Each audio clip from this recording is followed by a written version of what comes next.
Well, in Sykesville, one neighborhood is dealing with a mess after this afternoon's severe weather. Rain and wind brought down power lines, knocking out the power and toppling trees onto cars. WMAR 2 News' Nadia Singh saw the aftermath and spoke to some relieved homeowners who say the damage could have been a whole lot worse.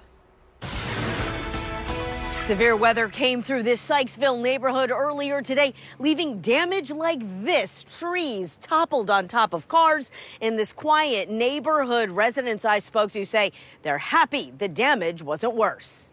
Didn't hit my old car. No, it had to smash my new car. It's Murphy's Law. Robert Doxson is taking this damage in stride tonight. Heavy winds and rain whipped through his neighborhood, leaving his 2017 Ford Escape destroyed. It looked like a tornado to me.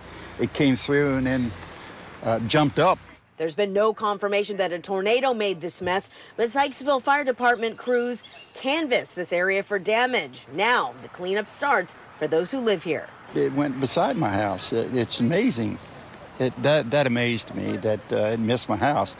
And it kind of jumped up in the air. So it come up my hill because it's not flat land here. So I guess it jumped up high and then hit other places in the neighborhood. Like his neighbor's home. I spoke to the man who saw damage done to at least 2 of his cars, but like Doxson, his home was spared.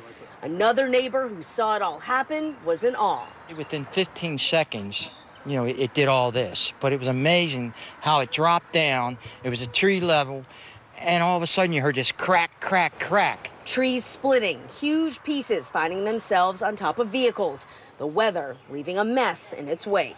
Some of these trees are, 36 inches around, but it's just amazing what it did. And amazing, says Doxson, that the damage wasn't worse. I figured it's just a storm. Another storm hit, and it was just a devastating storm, and we just accepted. Well, at my age, I'm close to 80, so these things you take in stride and recover from. The Sykesville Fire Department says there were no injuries after today's severe weather. They've canvassed the neighborhood affected and say that BG&E has restored power to most of the residents affected by today's severe weather. They're also warning people to stay away from downed trees and power lines. In Sykesville, Nadia Singh, WMAR 2 News.